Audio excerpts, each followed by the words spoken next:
திருவள்ளுவருக்கு காவி பூசுவதும் அதன் மூலம் அரசியல் ஆதாயம் தேட முயல்வதும் எவ்வகையிலும் ஏற்புடையது அல்ல. உலக பொதுமறை தந்த வள்ளுவரை களங்கப்படுத்தாதீர்கள் என அமைச்சர் அருண்ராஜ் காட்டம்.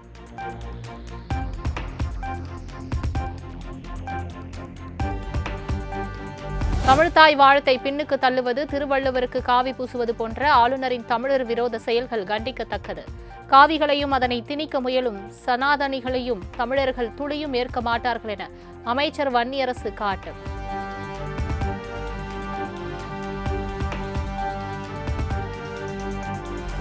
குதிரை பேரம் என்கிற அறமற்ற அரசியலை நாங்கள் எப்போதும் எதிர்ப்போம்.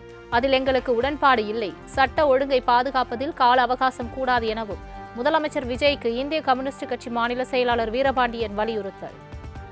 நூற்றாண்டுகால பொது வாழ்வியல் கம்யூனிஸ்ட் பேரியக்கங்கள் அந்த குதிரை பேரம் என்பதை கூட செவியில் கூட கேட்டறியாத இயக்கம். அந்த பேரங்களில் எங்களுக்கு நம்பிக்கை இல்லை. அது நமது நாடாளுமன்ற விழுமியங்களை சிதைத்துவிடும். மக்கள் அளித்த தீர்ப்பின் மீது தொடுக்கப்படுகிற தாக்குதல் ஆகிவிடும். இந்த அறமற்ற அரசியலுக்கு நாங்கள் எப்பொழுதுமே கண்டனத்தை தெரிவிக்கிறோம். அதில் எங்களுக்கு உடன்பாடு இல்லை. வாக்குறுதிகள் நிறைவேற்றுவதற்கு வேண்டுமானாலும் கொஞ்சம் காலங்கள் எடுத்துக்கொள்ளலாம், அது மிக இயல்புதான். ஆனால் சட்டம் ஒழுங்கில் அவ்வாறு கால அவகாசங்கள் கூடாது.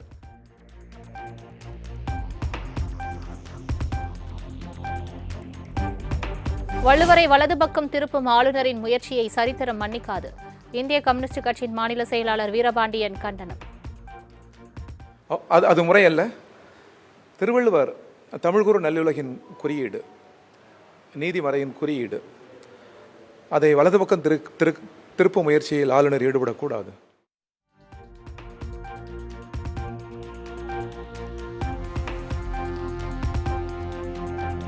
சட்டமன்ற தேர்தல் முடிவுக்கு பிறகு கூடிய தேமுதிக மாவட்ட செயலாளர்கள் கூட்டம். சட்டமன்ற தேர்தல் தோல்வி, கட்சியின் அடுத்த கட்ட நடவடிக்கை குறித்து முக்கிய ஆலோசனை என தகவல்.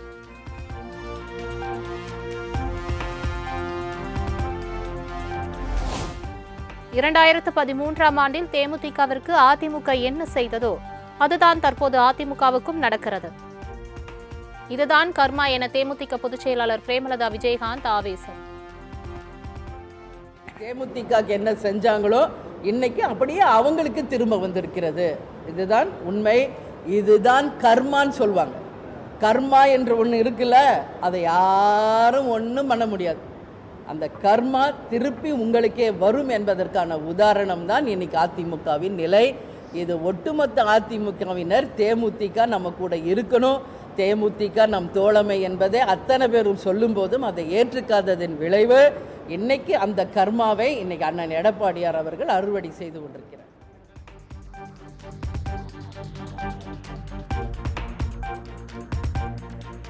இரண்டாயிரத்து 26 தேர்தலில் தேமுதிகவை புறக்கணித்ததால் அதிமுகவுக்கு எதிர்க்கட்சி அந்தஸ்து கூட கிடைக்கவில்லை. தேமுதிகவை குறைத்து மதிப்பிட்டதே எடப்பாடி பழனிசாமியின் இந்த நிலைக்கு காரணம் என பிரேமலதா விமர்சனம். ஒட்டுமொத்த அதிமுகவும் தேமுதிக நம்ம கூட இருக்கணும்னு சொல்லி அவர்கிட்ட போய் ஃபைட் பண்ணாங்க. ஆனால் ரொம்ப குறைச்சி மதிப்பிட்டார். இன்னைக்கு நம்ம வெளியே வந்ததின் விளைவு இன்னைக்கு எதிர்கட்சி அந்தஸ்தை விட்டு 15 வருஷம் இருந்தீங்களே ஒரு வீடு, அதை கூட இன்னைக்கு காலி பண்ற ஒரு நிலைமை வந்து நீங்க தான், உங்க கட்சி தான் இன்னைக்கு ஐசியூ போயிட்டு.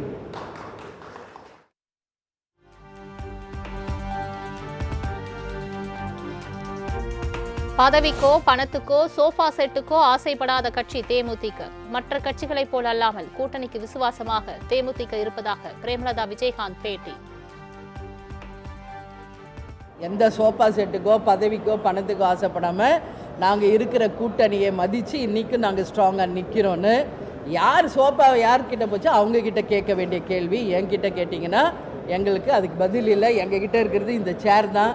இது பல வருஷமாக கேப்டன் காலத்தில் இருக்கிற அதே டேபிள், அதே சேர், அதே office. No changes in our office.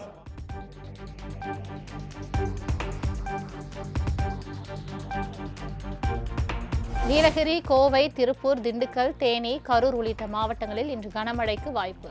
Trichy, Namakkal உள்ளிட்ட 18 மாவட்டங்களிலும் கனமழைக்கு வாய்ப்புள்ளதாகவும் வானிலை ஆய்வு மையம் தகவல்.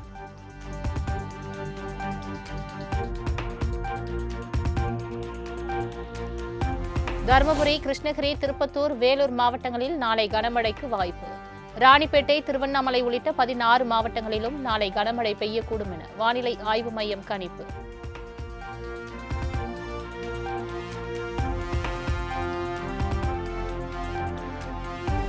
காலியாக உள்ள ஒரு மாநிலங்களவை பதவிக்கான இடைத்தேர்தலுக்கு நாளை முதல் வேட்புமனு தாக்கல் தொடக்கம். ஜூன் 9ஆம் தேதி வேட்புமனுக்கள் பரிசீலனை. ஜூன் 11ஆம் தேதி வேட்புமனுவை திரும்பப் பெற கடைசி நாள் என அறிவிப்பு. நடிகர் அஜித்குமாரின் தாயார் மோகினியின் உடலுக்கு முதலமைச்சர் விஜய் நேரில் அஞ்சலி. அஜித்குமாரை கட்டியணைத்து ஆறுதலை தெரிவித்தார் விஜய். சேலம் கோட்டை அழகிரிநாத சுவாமி கோவில் வைகாசி விசாக தேரோட்டம் கோலாகலம். திரளான பக்தர்கள் கலந்து கொண்டு தேரை வடம் பிடித்து இழுத்து வழிபாடு.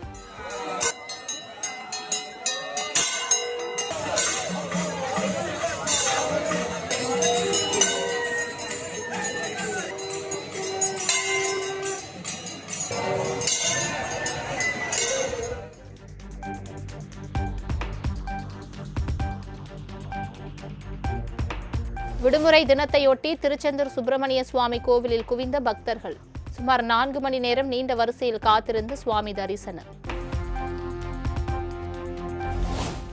சுமார் 100 அடி வரை உள்வாங்கிய திருச்செந்தூர் சுப்பிரமணிய சுவாமி கோவில் கடல். ஆபத்தை உணராமல் பாசி படர்ந்த பாறைகளின் மேல் நின்று செல்ஃபி எடுத்த பொதுமக்கள்.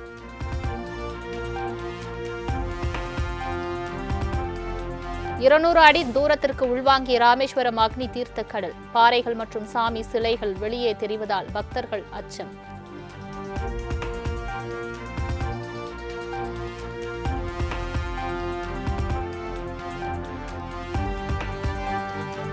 வைகாசி மாத பௌர்ணமி 2ஆம் நாளில் திருவண்ணாமலை அண்ணாமலையார் கோவிலில் குவிந்த ஆயிரக்கணக்கான பக்தர்கள். சுமார் 5 மணி நேரம் நீண்ட வரிசையில் காத்திருந்து சாமி தரிசனம்.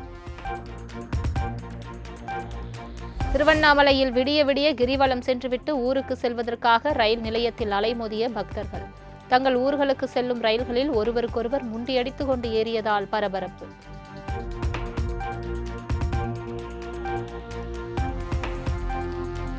விடுமுறை தினத்தை முன்னிட்டு வேளாங்கண்ணியில் குவிந்த சுற்றுலா பயணிகள். வெயிலின் தாக்கத்திற்கு இதமாக கடற்கரையில் உற்சாக குளியலிட்டு மகிழ்ச்சி.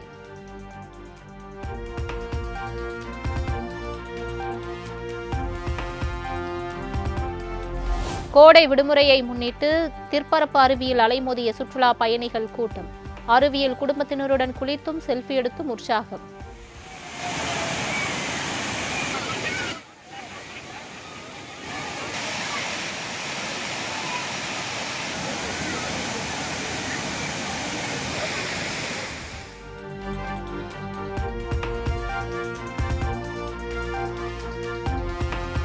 கோவை மாவட்டம் ஆர்எஸ்புரம் பகுதியில் பல மாதங்களுக்கு பிறகு நடைபெற்ற ஹாப்பி ஸ்ட்ரீட் நிகழ்ச்சி.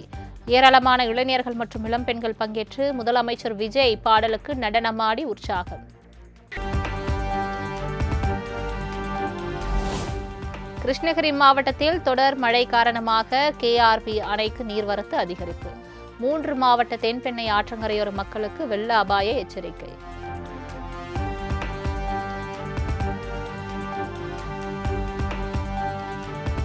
கோடை விடுமுறை மற்றும் வார விடுமுறையொட்டி கன்னியாகுமரியில் குவிந்த ஆயிரக்கணக்கான சுற்றுலா பயணிகள். அதிகாலை முதலே கடற்கரை திடலில் காத்திருந்து சூரிய உதயத்தை கண்டு ரசித்தனர்.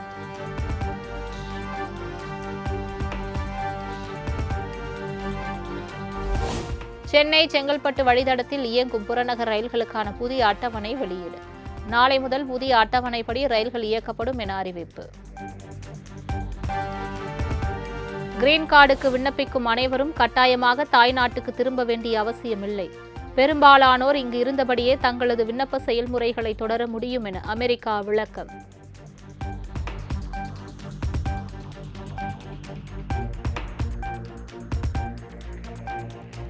மிகுந்த எதிர்பார்ப்புகளுக்கு இடையே இன்று மாலை 7:30 மணிக்கு அகமதாபாத் பிரதமர் மோடி மைதானத்தில் நடைபெறுகிறது ஐபிஎல் இறுதிப் போட்டி.